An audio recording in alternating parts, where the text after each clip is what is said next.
దీపావళి అంటే దీపాల పండుగ. ఈ పండుగను భారతదేశంలో వివిధ ప్రాంతాల్లో వివిధ కారణాలతో జరుపుకుంటారు. అయితే ఈ పండుగ వెనుక ఉన్న ప్రధాన కారణాల గురించి ఈ వీడియోలో తెలుసుకుందాం. పూర్వం హిరణ్యాక్షుడు అనే రాక్షసుడు ఒకసారి తన గర్వం తలకెక్కడంతో భూమిని తన చేతిలోకి తీసుకుని భూమిని బంధించి విశ్వ జలాల్లోకి అంటే సముద్రంలోకి తీసుకెళ్లాడు. దాంతో భూదేవి తనను ఈ రాక్షసుడి నుండి రక్షించమని విష్ణువును వేడుకుంది. ఇది చూసిన విష్ణువు వెంటనే భూమిని రక్షించడానికి మరొక రూపాన్ని అనగా వరాహ అవతారంలోనికి మారి ఆ రాక్షసుడు అంటే హిరణ్యాక్షుడి దగ్గరికి వెళ్ళాడు. రాక్షసుడి దగ్గర నుండి భూమిని కాపాడేందుకు ఆ రాక్షసుడితో వరాహ అవతారంలో ఉన్న విష్ణువు ఏకదాటిగా 1000 సంవత్సరాలు యుద్ధం చేసి చివరికి ఆ రాక్షసుడిని ఓడించి సంహరించి భూదేవిని కాపాడాడు.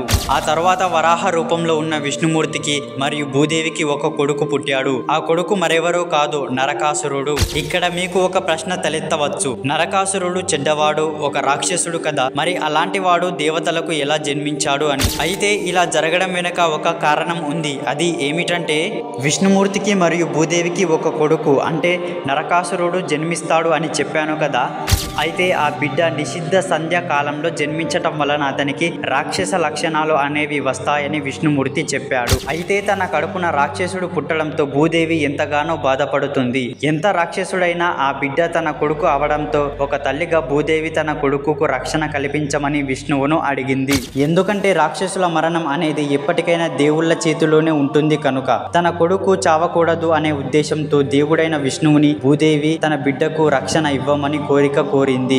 దాంతో విష్ణుమూర్తి తల్లిగా తన ఆవేదనను అర్థం చేసుకుని భూదేవి కోరికను అంగీకరిస్తాడు. నీ కొడుకుకి ఏ దేవుడి వలన కాని మరి ఏ ఇతర రూపంలో కాని మరణం రాదని, కేవలం తన కన్న తల్లి చేతిలోని ఆ బిడ్డకు మరణం ఉంటుందని వరం ఇచ్చాడు. అందుకు భూదేవి ఎంతగానో సంతోషిస్తుంది. ఎందుకంటే ఏ తల్లి కూడా తన బిడ్డను చంపుకోదు కాబట్టి తన బిడ్డ ఇక సురక్షితం అని భావించి సంతోషిస్తుంది. ఇలా ఈ విధంగా నరకాసురుడి పుట్టుక జరిగింది. ఇక ఇప్పుడు అసలు ప్రశ్న, మరి ఇలాంటి వరం కలిగి ఉన్న నరకాసురుడిని సత్యభామ ఎలా చంపగలిగింది? అసలు నరకాసురుడు చేసిన తప్పేంటి, ఎందుకు చంపారు అనేది ఇప్పుడు తెలుసుకుందాం. ఇక భూదేవి తన బిడ్డ నరకాసురుడిని తన తండ్రి అయిన జనక మహారాజు దగ్గర ఉంచి పెంచుతుంది. జనక మహారాజు నరకాసురుడిని మంచి బుద్ధులతో చక్కగా పెంచుతాడు.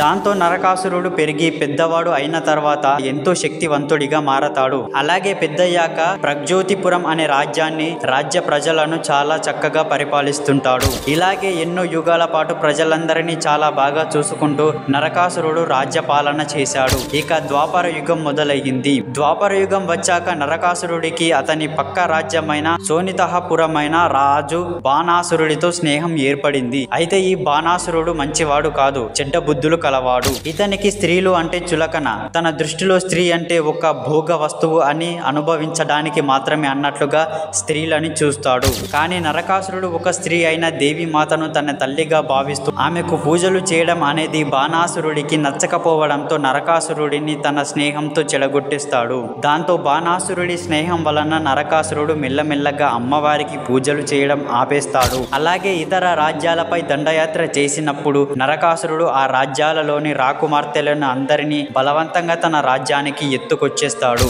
ఇలా చివరికి నరకాసురుడు ఒక చెడ్డవాడిలాగా రాక్షసుడిలాగా ప్రవర్తించడం మొదలు పెట్టాడు. అలాగే ఒకసారి నరకాసురుడు అహంకారంతో తనని ఎవరు ఏం చేయలేరని స్వర్గంలోకి వెళ్లి మరి దండయాత్ర చేసి అక్కడ ఉన్న మాతలందరినీ అవమానిస్తాడు. దాంతో ఇది తట్టుకోలేకపోయిన దేవతలందరూ ఆగ్రహించి ఈ విషయాన్ని విష్ణుమూర్తికి తెలిపి శరణు కోరారు. అయితే ద్వాపర యుగంలో విష్ణువు శ్రీకృష్ణ అవతారంలో జన్మిస్తాడు కనుక దేవతల రక్షణకై నరకాసురుడిని సంహరించాలని శ్రీకృష్ణుడు నిర్ణయించుకుంటాడు. అయితే శ్రీకృష్ణుడికి తెలుసు నరకాసురుడికి వరం ఉందని, అతను తన తల్లి చేతిలోని తప్ప మరెవరి చేతిలో చావడని. ఇక భూదేవి వచ్చేసరికి ద్వాపర యుగంలో సత్యభామ రూపంలో అవతరించి పుడుతుంది. ఈ సత్యభామ శ్రీకృష్ణుని ఈ జన్మలో వివాహం ఆడుతుంది. అయితే సత్యభామకు తన గత జన్మ గురించి ఏమీ తెలియదు. ఆమెకు పూర్వం జరిగిన సంఘటనలు గాని నరకాసురుడు తన కొడుకు అని గాని ఇవేవి కూడా ఆమెకు తెలియవు. అయితే నరకాసురుడిని చంపేందుకు శ్రీకృష్ణుడు యుద్ధానికి వెళుతూ తనతో పాటు తన భార్య సత్యభామను కూడా యుద్ధానికి తీసుకెళ్లాడు. ఇక యుద్ధం మొదలయ్యింది. శ్రీకృష్ణుడికి నరకాసురుడికి పెద్ద యుద్ధం జరుగుతుంది. ఎంత ప్రయత్నించినా నరకాసురుడికి మరణం రాదని తెలిసిన శ్రీకృష్ణుడు ఒక ఉపాయాన్ని ఆలోచించి యుద్ధం మధ్యలో తనకు స్పృహ కోల్పోయి పడిపోయినట్లుగా నటిస్తాడు. దాంతో కళ్ళ ముందే తన భర్త స్పృహ కోల్పోయినట్లుగా చూసిన సత్యభామ వెంటనే తన భర్తను కాపాడుకునేందుకు గాను తన విల్లుని తీసి తన కొడుకు అయిన నరకాసురుడి మీద మీదకు బాణం వేస్తుంది. దాంతో ఆ బాణం తగిలిన నరకాసురుడు చివరికి తన తల్లి చేతిలోనే అనగా సత్యభామ చేతిలోనే మరణించాడు. ఇక నరకాసురుడు బంధించిన రాకుమార్తెలందరినీ శ్రీకృష్ణుడు విడిపించాడు. ఇలా ఈ నరకాసురుడిని సత్యభామ చంపిన ఈ చతుర్దశి రోజునే నరక చతుర్దశి అని పిలుస్తున్నారు. ఈ రోజునే ప్రతి సంవత్సరం దీపావళి పండుగ జరుపుకుంటూ రావడం జరిగింది. అయితే కేవలం ఈ ఒక్క సంఘటనే కాదు, ఇదే చతుర్దశి రోజున పురాణాల్లో మరికొన్ని మంచి సంఘటనలు జరిగాయి. అలా ఎన్నో మంచి కార్యాలు ఈ చతుర్దశి రోజు జరుగుతూ రావడంతో ఫలితంగా ఈ రోజున ప్రతి ఏటా హిందువులందరూ దీపావళిని సంతోషంగా జరుపుకుంటూ నేటి వరకు ఈ పండుగ రావడం జరిగింది. ఇక ఈ దీపావళిని జరుపుకోవటంలో ఉన్న మరికొన్ని కారణాలను తెలుసుకుందాం.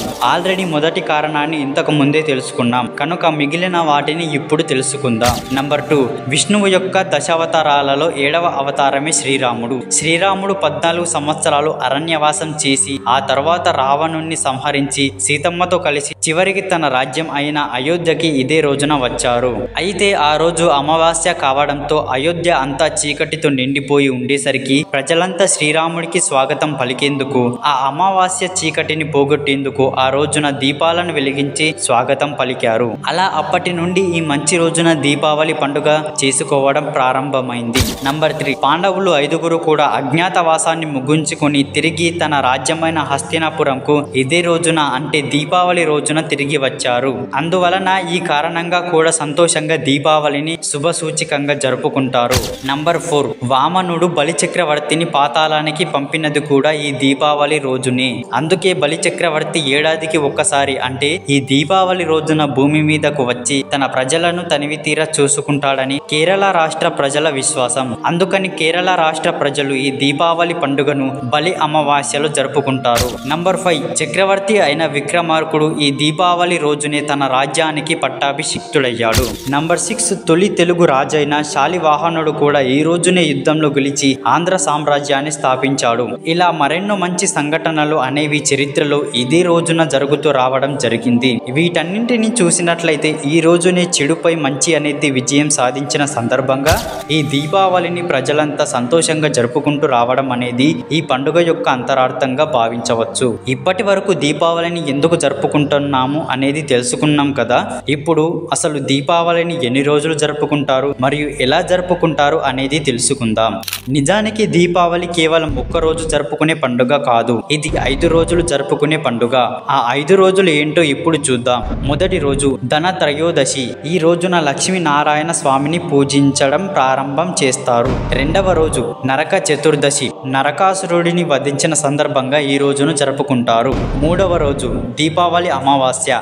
లక్ష్మీదేవిని ఆరాధించేది ఇదే రోజు. నాలుగవ రోజు బలిపద్మ.